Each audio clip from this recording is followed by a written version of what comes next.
It's been 4 months since the release of Automata 1, and now we get Automata 2! Genius title, inspired.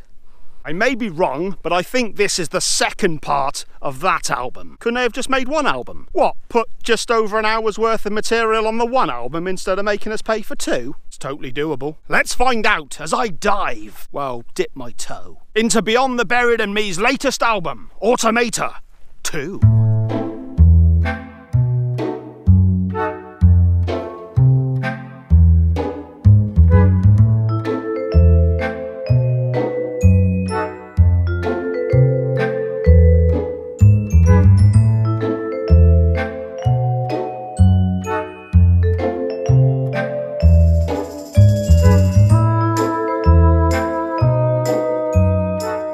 One of the benefits that I have doing a review of this kind is that I did a lot of explanation in the previous video. So if you haven't already, check out my review of Automata Part 1. It should be up there somewhere, I think. Something just went in my foot. Yeah, Automata 1 came out, I think it was March 9th off the top of my head. And yeah, I enjoyed that album very much. Just a brief catch up for those of you who can't be fucked to see that video. Not many people did. In the first album, our protagonist, I think Between the Buried and Me, they quite often do concept albums and base them around a particular character. But the protagonist was travelling through different realities, which actually transpired to be dreams, their own dreams, which a company called The Voice of Trespass was basically broadcasting to the public for the terms of entertainment and, of course, money. I think it was a reflection of celebrity, etc. My God, is this a dream? It would make sense.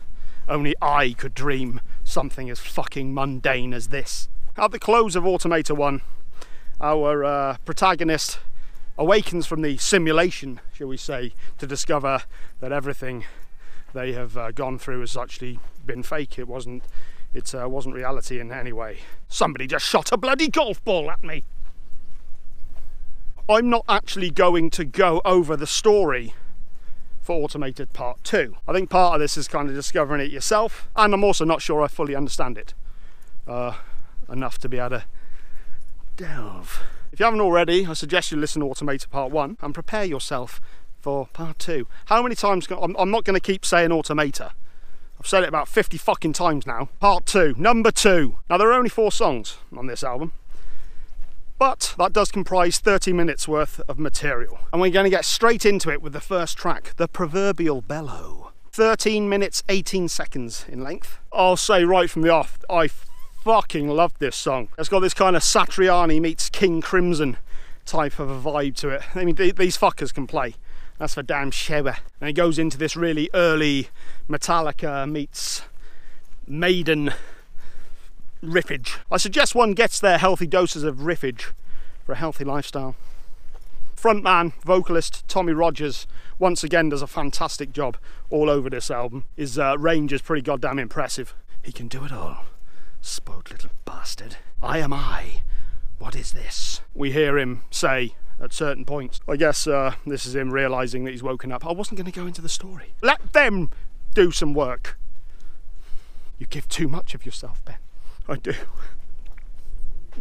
There's this wonderful chorus section in this. Please pick up the phone. It's been ringing for years now. I'm so alone here. Sensory bliss. I think it's bliss. I don't know. The instrumentation around this section fits absolutely perfectly. Well, it does throughout the entire song. It takes you on a real journey, this. This is a real prog masterpiece. Absolutely phenomenal. We go through all sorts of sections as well. We get all the clean vocals, we get the real heavy stuff, we get the prog parts. Absolutely awesome. I don't want to give too much away, lazy, as I strongly urge you to check this one out, if nothing else. If you can't be bothered with the rest of the album, check out this one song. Absolutely phenomenal. Absolutely love this. Track 2 is called Glide, and this is more of an interlude piece in many ways. It's only 2 minutes 13 seconds long. Is it 2:13? It is 2:13. Look at you with your memory. This essentially acts as a perfect segue between this song and what's to come next. Sounds kind of like a carnival. There's accordions used and sort of marching band percussion. May I have this dance? Pretty much an interlude piece before we go into track 3, Voice of Trespass. This one clocking in just under 8 minutes. We're already up to like 21 minutes, just in 3 tracks. What's going on? This is the company that sells the dreams to profiteer from people's dreams. Wouldn't make much money off of mine. This one could have easily fit on Devin Townsend's Infinity album. It's got that very, very similar to Bad Devil. It's got that real, again, this sort of continuation of the carnival, but it's got that big band swing jazz kind of vibe to it. Didn't do that in the song at all. There's a kind of a sinister vibe to it as well.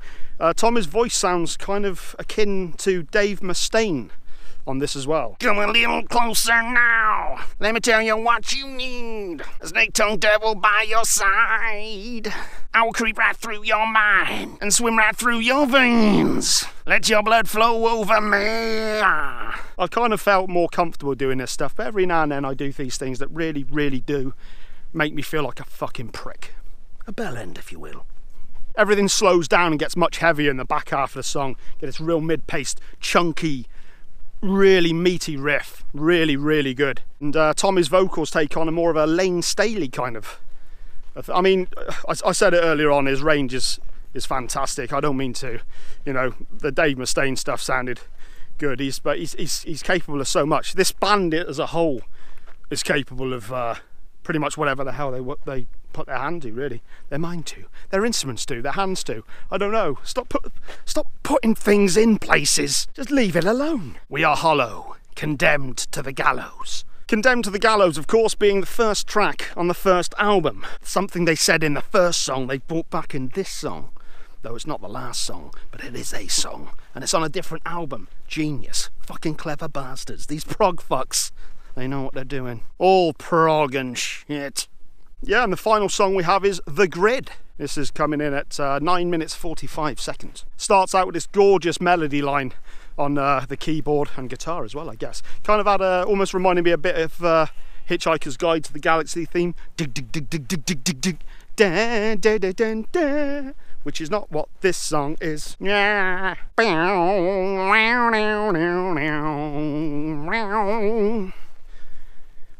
love them prog keyboards. Fucking nerds.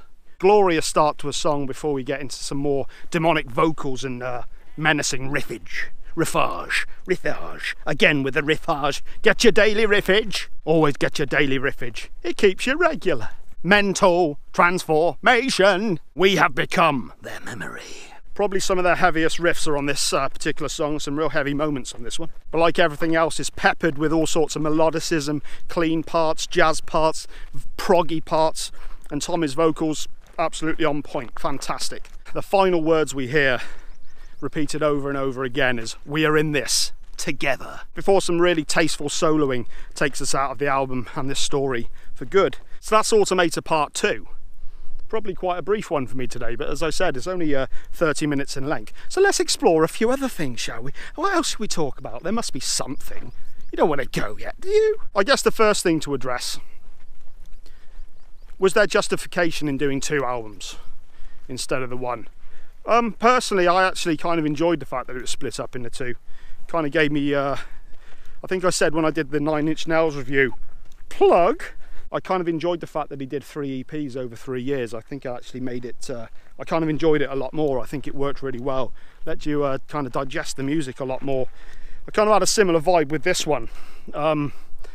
I mean, I'll say one thing. There's one fudge of a lot of music going on this album. It might only be 30 minutes, but Jesus Christ, there's a hell of a lot going on. Really takes you on a journey. I also felt there was kind of a different, little bit of a different vibe between the 2 as well. I mean, you can always listen to them both together. Fucking stop going on. I think 2 albums was fine. Got 2 videos out of it at least. And I guess finally, what would I give this in terms of a score? This album individually, I would give a 9 out of 10. I'd probably give a 9 out of 10 to the full thing. It might sound a bit extreme, but I genuinely think there's some genius going on here. This is a band I never really bothered getting into. I've had the pleasure of listening to a bit more of their music since Automata 1, but this particular piece of the pie, I very much enjoyed. Absolutely fantastic. Really enjoyed this album, and yeah, it's been a pleasure to listen to it. Pleasure to review as well. Fucking easy. I've only done it in did it in like 20 minutes. Fucking easy. Bang, gone. Another video. The first album took me a little while to get into. 3 listens, but this one I got into immediately. I just loved it right from the very off. Great album. Highly recommend you check it out. If you're into prog, you're gonna absolutely love this album. There's nothing not to like. Absolutely fantastic. So what have I got coming up next? Well, Death Heaven. I'm going to be looking at the new Death Heaven album. What was it? Ordinary Corrupt. Apologies to everyone because I didn't... Fuck off. Apologies to everyone for not getting the Mastodon Leviathan Classic album review. Oh, it's all been recorded. I just didn't have time enough to edit it together. So that will be coming out next week. Yeah. And what else have we got? Yes, we've got the new album by Skeleton Witch, and of course we've got Scars on Broadway. Darren Malakian, is that how you pronounce it? Darren Malakian, I think that's whatever. God, fuck you. I'm just kind of dragging this out now. Subscribe if you want, like, and all the rest of it, and do that, and do the doobry and the fucking thing, and watch it. Go.